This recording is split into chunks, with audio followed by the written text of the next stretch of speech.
flow begins with me understanding my triggers and not falling prey to my ego. It's just the ego saying, Margaret, those people are in your way. You're not going to be successful with those people. This person's doing that. And then I'm, no, I have to say, thank you for sharing. Goodbye.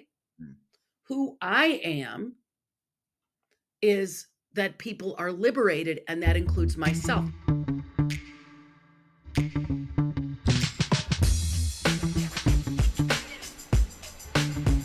Welcome once again. It's Relationships at Work, a leadership podcast helping you build workplace connection, improve culture, and avoid those blind spots.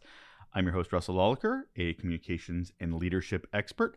Got a couple of decades of experience in both those areas and a whole heap of curiosity, just like yourself, on how we can make the workplace a better place. It's part 2 of our 4-part conversation with Margaret Graziano. We're talking friction, we're talking flow, and we're talking about how we can identify each and transition from one to the other, preferably from the friction to the flow way. We want to make it better. We don't want to go back. Yesterday, in our first part of the conversation, we got into defining what we meant by friction and flow. And today we're going to have a short little conversation with Margaret about, really what we need to do, what we need to recognize as a leader that's trying to move from this friction, from this obstruction into a flow of a workplace that we want to work in, that's productive, that's innovative. So it's been a great conversation so far. I'm looking forward to the 3rd and 4th parts to share with you on Wednesday and Thursday, but we have to get through this one first, which is because truthfully, we can't do anything better if we don't understand what we have to do for ourselves. So let me be quiet and let Maji talk. So let's get into that, because we talked right off the bat that it's about us. It has to start with us in order for the modeling to continue, in order for setting the example that we need for the rest of the organization. Where do we start with us? Like, if we're a leader trying to figure out our self-awareness, trying to create or trying to understand our contribution to friction, what can we be doing? First, I would take a psychometrics assessment that would tell me, we offer these, but a lot of other people do too. Not only tell me what my strengths are, but where are my blind spots? The assessment I use, and I'm happy to share it with you, the assessment I use not only looks at your personality, it also looks at your behavior. It also looks at what you value, and then it also looks at how you see the world. When I understand that I see the world as people as obstacles, and I get it through data, I can say, wow, I don't want to see my kids and my family as obstacles, because this is where people lie to themselves. They think they're different at home. They're not different at home. When in the divorce court, you find out they are not different at home. When the kids are 35 years old, you find out you were not different at home, or you're estranged from them, right? So an assessment, there's also something called the saboteur assessment. It's through Positive Intelligence. You can go online, positiveintelligence.com/saboteur, and you can find out how your strengths are being overutilized. So collecting in all change, the first step is a willingness. The second step is collecting sound and current data. Dr. Marshall Goldsmith wrote a book called What Got You Here Won't Get You There. We have every person in our deep alignment retreats read that book. Halfway through the book, there's a list of behaviors that estrange people to you, behaviors that keep you separate, behaviors that create this dualistic of us versus them. You read that book, you go down and you circle all the things that you're doing that are creating separation. So collecting data. Goldsmith also recommends that you interview people. Landmark Education in their self-expression leadership course gives you an interview guide. It's 2 questions. What about my leadership works? What about my leadership doesn't work? If you want to do an extra question for extra credit, have I ever done or said anything that has had you feel less than? Another extra credit. What do I do that gets in your way of being and utilizing your genius? So you've got to collect data. Right. Now, when collecting data, understand that when you're interviewing others, everything someone says to you is a reflection of something going on with them. So you have to understand. But if one person calls you a horse, you can say, they called me a horse. Two people call you a horse. You want to look in the mirror and see if you're growing ears. Three people call you a horse. You want to look behind you and see if you're growing a tail. Four people call you a horse. You need to buy a saddle. You're a horse. So collecting sound and current data, then the next step, once you collect the data, is to analyze it and say, what can I fix? What's the lowest hanging fruit in my behavior that I can stop doing?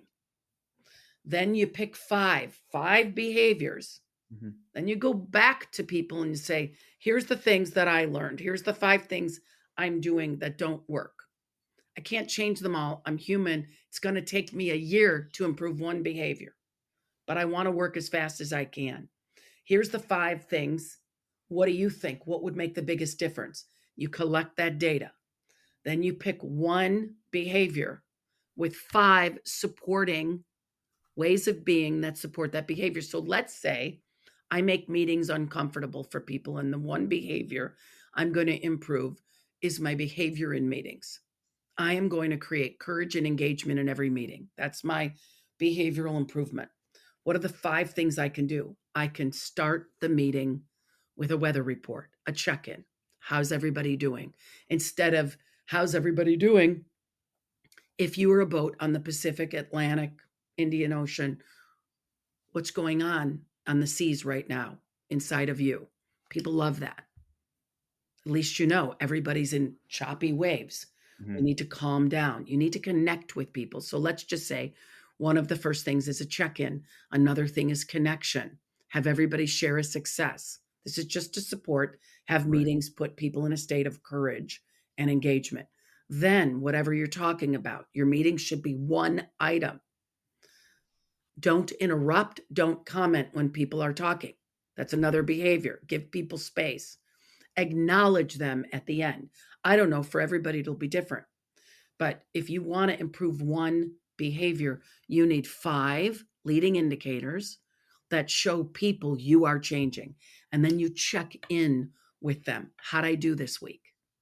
Right. Thumbs up or thumbs down. Marshall Goldsmith has a great process. We add a lot more to that, and we have the coaches' support. But let's go back to something you said earlier, leadership development. What you don't do is throw someone in a leadership development course, and here's why. I'm going to learn all these things that I should be doing. All of that is icing plopped on a poo-poo pie if I've got some basic fundamental flaws in how I work with people. And we all have basic fundamental flaws. All of us are flawed. Human beings are flawed. So maybe I'm too nice. Maybe I talk too much. Maybe I'm a nervous Nelly. Maybe I'm too controlling. Maybe I'm too aggressive with having to win at all costs. Maybe I'm not realistic. Maybe I seek approval. I mean, I have another CEO I'm working with, nice person. They tell everybody what they want to hear, and they never make decisions. That's just as toxic as the other stuff, because then people don't trust them. Yeah. It's the 12 faces of Sybil. Like, who am I going to get today? So personal awareness, self-awareness, number one thing to start with. If you really want change, if you're serious about change. And then I would either hire a coach or do a large group self-awareness immersion like the Hoffman process or the Landmark Forum or Pathways or Psy or LifeSpring. They're out there. And it's an immersion, whether it's 7 days like the Hoffman or 3 days like Landmark, where you examine what's behind your personality. What are the undercurrents of what's going on? What's remnants from childhood that you're projecting and reflecting on people in the workplace? This is the work that needs to be done across the board. before you even do a strategy session. That's why at my company, we do deep alignment first, which is where we learn about responsibility, we learn about ego, we learn about projection, reflection, and we learn that the way we're showing up at work is impacting our entire life, and we're lying to ourselves if we say we're not. And then we create the future. You don't create the future on top of a poo-poo pie. Thanks again for joining us for Relationships at Work, a leadership podcast helping you build workplace connection, improve culture, and avoid blind spots. I'm Russell. Thank you so much again for joining us. Even the quick ones, right? I mean, when I have these conversations, I break them up as the conversation naturally flows. So sometimes the clarity and definition episode will go longer. Maybe the relationship with self or team will go a little shorter or a little longer. It just depends. I don't want to cut them off because when they have a really good idea and some great insight, I want that just to flow organically. So I don't want to cut them off and go, you're finished talking. I've hit my 10-minute mark. That's not how this works. And I don't think it's of value to you if we feel so rigid about it. So hopefully you're enjoying this format. We're about a month and a half into it now. So please let me know how it's working for you, because we're always here to improve. Email, that's a great way to contact me. hello@russellolacher.com. Reach out anytime. I'd love to get your input. All right, we'll leave it there and talk to you again tomorrow, where we get into part 3 and that relationship we have with our teams around friction to flow.